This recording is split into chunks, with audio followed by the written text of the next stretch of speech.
ओम गण गणपते नमः। आज आप सुनेंगे प्रदोष व्रत कथा।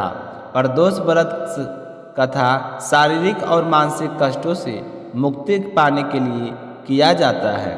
प्रदोष व्रत करने से आर्थिक स्थिति में सुधार होता है, वैवाहिक जीवन में सुख शांति आती है, आध्यात्मिक उन्नति मिलती है, ग्रह दोष दूर होते हैं और शनि दोष से मुक्ति पाने के लिए भी प्रदोष व्रत किया जाता है। प्रदोष व्रत में महादेव और माता पार्वती जी की उपासना की जाती है।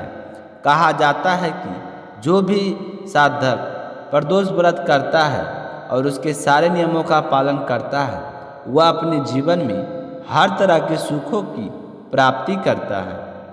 इस व्रत को स्त्री तथा पुरुष दोनों ही कर सकते हैं।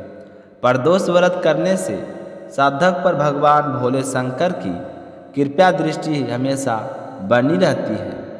अपने पाप कर्मों से मुक्त होकर जीवन के समस्त सुखों को भोग करता हुआ अब आप सुनेंगे प्रदोष व्रत कथा।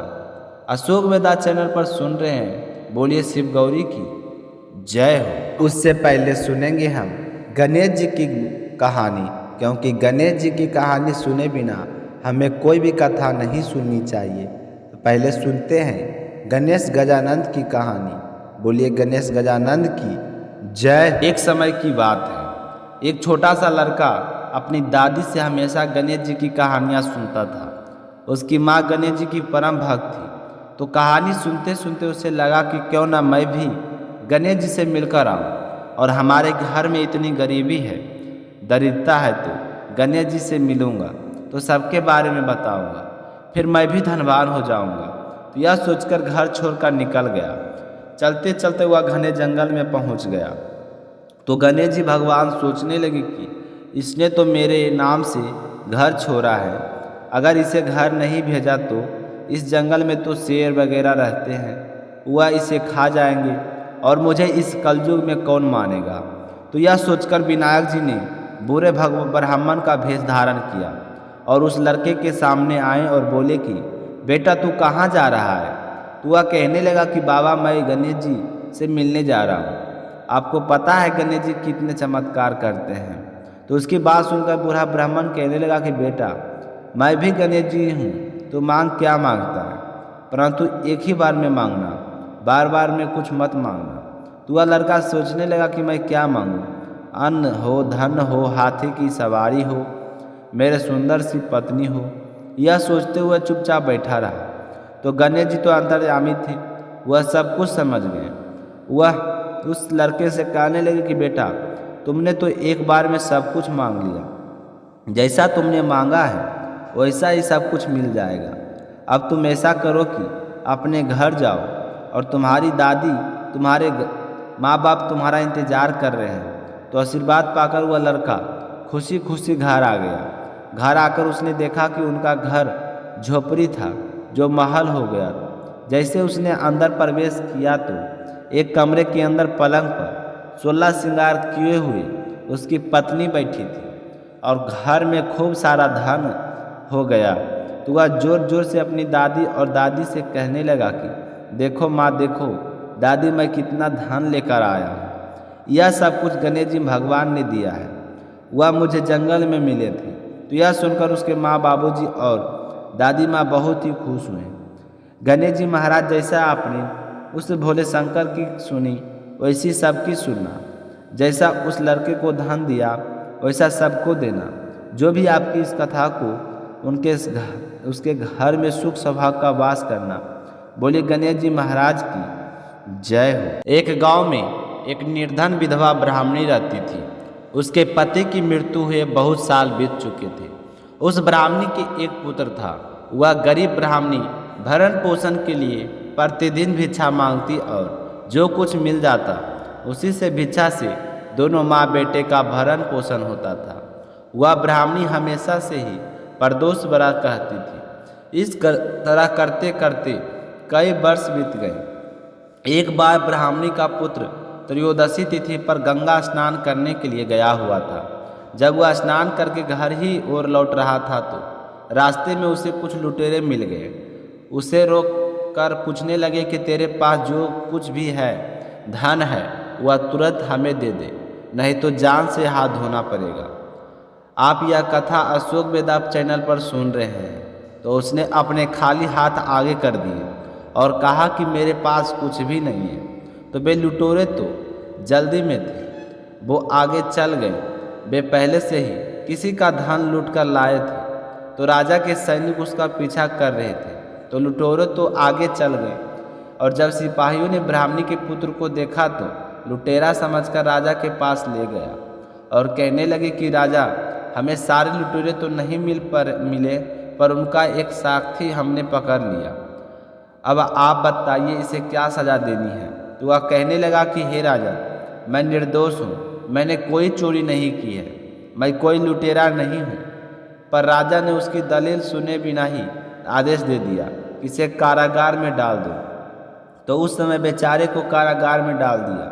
वह कारागार में आंसू बहाता हुआ अपनी माँ को याद कर रहा था कि मेरी माँ मेरी राह देख रही होगी, उन्हें क्या पता कि मैं यहाँ पर बंद हूँ।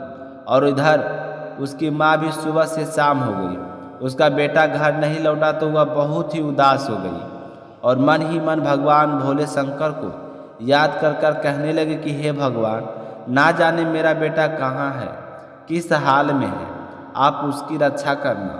और इसी तरह बेटे की राह देखती व्याकुल हुई ब्राह्मणी आंसू बहाते हुए सो गई। और उधर रात्रि में राजा के सपने में भगवान शिव जी आए और कहने लगे कि वह ब्राह्मण का बेटा मेरा निर्दोष है, तुम उसे मुक्त कर दो। इस तरह कहकर अंतर ध्यान हो गए। तो राजा नींद से उठकर सीधे कारागार में पहुँचे और युवक को मुक्त करने का आदेश दिया और फिर उसे अपने साथ लेकर महल लौटाए, जहाँ उन्होंने खूब सम्मान किया गया। उससे पूछा कि तुम कौन हो। तुम उसने कहा कि महाराज, मैं तो एक ब्राह्मणी का बेटा हूँ। राजा कहने लगा कि कहो तुम क्या मांगते हो, मैं तुम्हें दान में कुछ देना चाहता हूँ। तो ब्राह्मणी के बेटे ने कहा कि हे राजा, मुझे एक मुट्ठी दान दे दो, उसके अलावा मुझे कुछ नहीं चाहिए। तो राजा उसकी मांग सुनकर हैरानी में पड़ गए।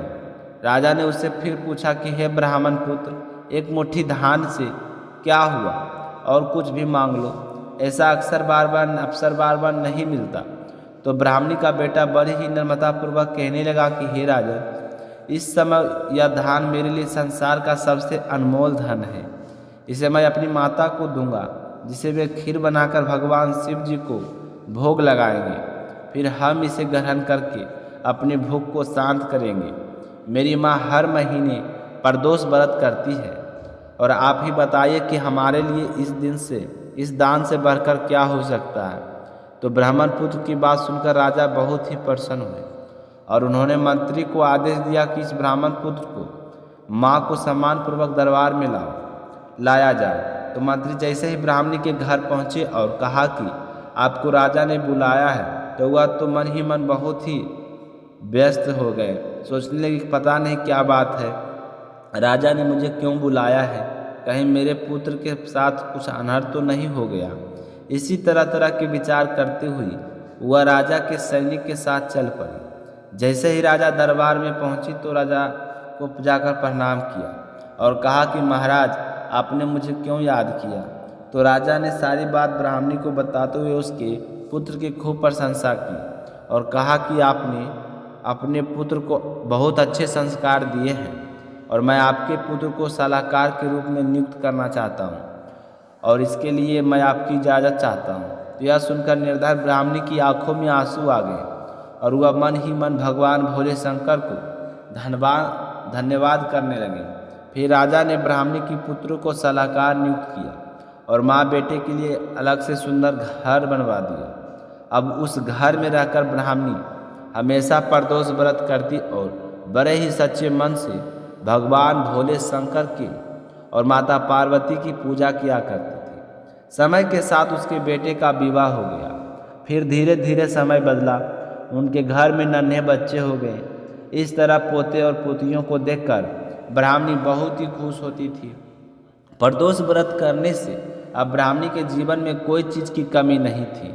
वह अपने जीवन के सुखों का भोग करती हुई अंत में मोक्ष धाम को प्राप्त हुई। इस तरह प्रदोष व्रत करने से निर्धन ब्राह्मणी और उसके पुत्र का जीवन बदल गया। प्रदोष व्रत हर महीने के त्रयोदशी तिथि को ही किया जाता है। जिस त्रयोदशी को जो बार होता है वह प्रदोष व्रत उसी नाम से जाना जाता है। पर साधक को ध्यान रखना चाहिए कि प्रदोष व्रत में की पूजा सायं काल को प्रदोष काल में ही की जाती है।